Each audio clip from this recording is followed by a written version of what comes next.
في وقت بيجي على كل واحدة فينا بنبص في المراية ونقول أنا مش مبسوطة، مش دي الحياة اللي كنت عايزاها.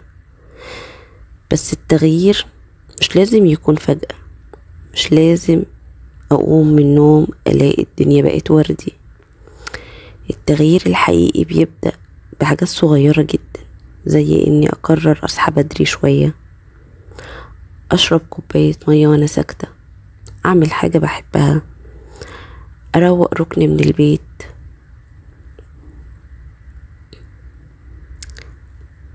انتي تستاهلي إن الحياة تكون هادية، أنا أستاهل حياة أهدى وأنضف وأجمل.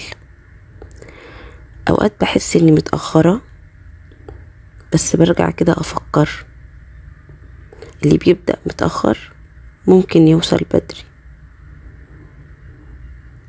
أنا مش كاملة ومش عايزة أكون كاملة، أنا بس عايزة أكون مرتاحة مطمنة وراضية عن نفسي. لو انتي زيي لسه بتدوري على نفسك وسط الزحمة، فصدقيني انتي مش لوحدك، احنا كتير كده. ولازم تبدأي من دلوقتي وتكتبي انتي عايزة تتغيري ازاي، او الحياة اللي انتي كنتي نفسك فيها لازم تعمليها. وما تقوليش انا كبرت، الوقت اتأخر، ظروفي ما تسمحش. مفيش كده. لو اخر يوم هعيش فيه، حقي اللي انا اعيش وانا مرتاحة وانا مطمنة وانا مبسوطة، احس بامان. واول حاجة بجد فكرت فيها اني احس بامان هي بيتي. بيتي لازم يبقى مصدر الامان ليا ولاهلي ولبنتي ولجوزي، والهدوء والراحة تيجي من بيتي. بعد كده الناس اللي برا، وابتدي اصفي الناس اللي في حياتي، واكتب ايه التغيير اللي انا عايزاه. ممكن يبقى حاجات فعلا بسيطة بس تفرق في حياتي، زي ان انا عايزة اخس، زي اللي انا عايزة اقرا كتاب بحبه، عايزة انضف حاجات كتير في البيت بس مش عارفة ابدأ منين، عايزة اعرف اذاكر كويس لعيالي. كل الحاجات دي انتي بايدك اللي انتي تغيريها. حتى لو انتي شغالة، عايزة ابقى شاطرة جدا في شغلي وجنب بيتي، مفيش حاجة تتأثر. انا دخلت جد قوي في الفيديو ده، بس حقيقي انا بقالي كتير منزلتش فيديوهات. بس انا الفترة اللي فاتت دي كنت يعني في حاجات كتير حصلت في حياتي غيرتني بس من جوه. عارفين انتوا لما تقعوا في مشكلة، او مش شرط اللي هي مشكلة، تجربة، والتجربة دي تخليكوا تعيدوا حساباتكم في حاجات كتير. حقيقي انا كنت في تجربة صعبة ومش عايزة اتكلم عليها علشان القناة هنا مش عاملاها اللي انا احكي مشاكلي او اكبر على حساب مشاكلي. انا مش عايزة كده، لأ. انا بس عايزة اقول لكم اللي احنا كلنا بنمر بمشاكل وكلنا بنمر بتجارب صعبة، فلازم نتخطاها عشان هي دي الحياة. ولازم نتغير من جوه قبل بره. طالما انتي من جوه راضية عن نفسك، اعرفي اللي انتي من بره الناس هتكون راضية عنك، وشكلك نفسه هيتغير. وانتي هتلاحظي ده في المراية. لما تقفي قدام المراية وتقولي انا مش مبسوطة، انا حاسة ان في حاجات كتير ناقصة، حقيقي هتبتدي تتغيري. شوفي انتي نفسك تتغيري في ايه. انا هقولكوا على الحاجات اللي انا اتغيرت وقررت اللي انا اغيرها. انا لما اتحطيت في ضغط نفسي ومشكلة حقيقي، قمت وقلت انا لازم اتغير، انا لازم اغير حاجات في نفسي. عملت ايه؟ اول حاجة ابتديت بيها، وده بجد، قمت من النوم وقررت انا عايزة اخس، انا عايزة اكل اكل صحي ليا والاهل بيتي. انا عندي طفلة عندها 2 سنين،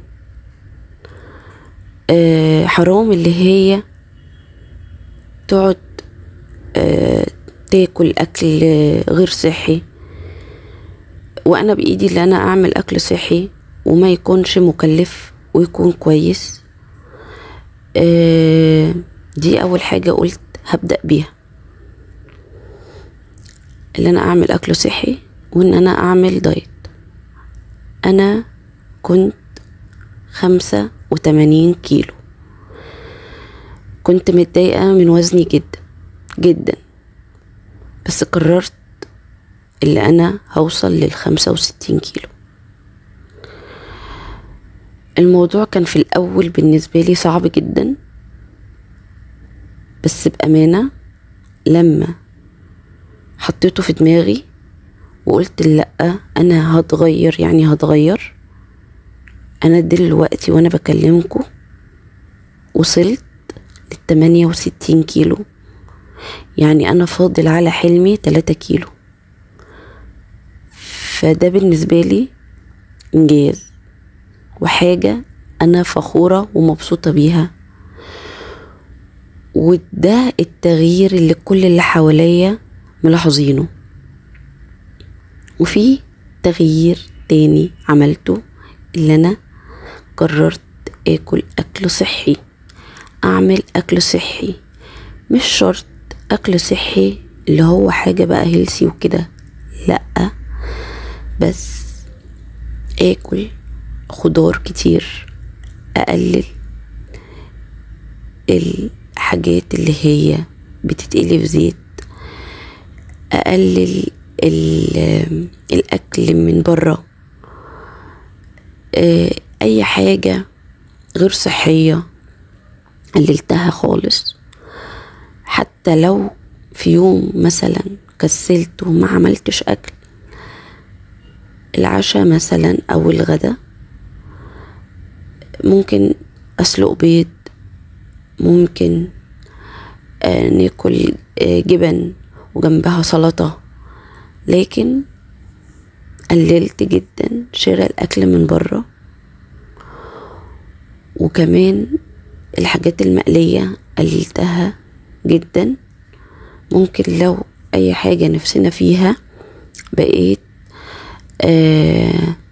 ممكن مرة ولا مرتين في الشهر، لكن اكترية الاكل بقى مشوي. فرق حقيقي في جسمي، ما حسيتش ان انا بعمل دايت، فرق في نفسيتي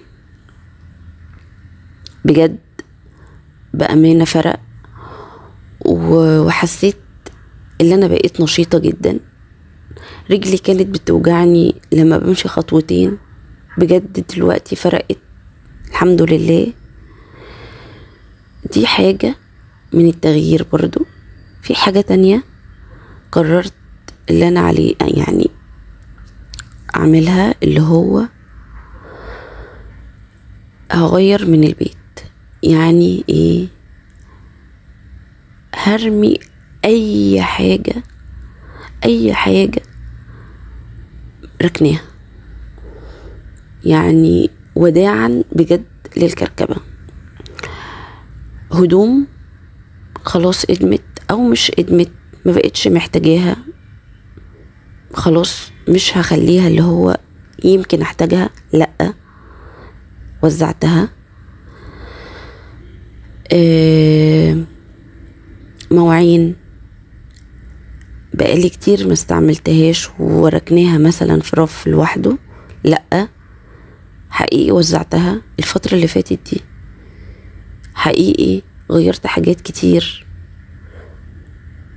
في نفسيتي لما طلعت حاجات كتير قوي ووزعتها واديتها للحد اللي محتاج. حسيت ان انا مبسوطة اكتر. ده برضو حاجة من التغيير. عملت حاجة تانية وحقيقي برضو فرقت في نفسيتي، حددت دايرة الناس اللي اعرفها، فدي برضو فرقت في حياتي. وحشتوني، ويا رب يا رب الفيديو يعجبكم. ما اتكلمتش في اي حاجة تخص الفيديو، بس المرة الجاية هتكلم. بحبكم.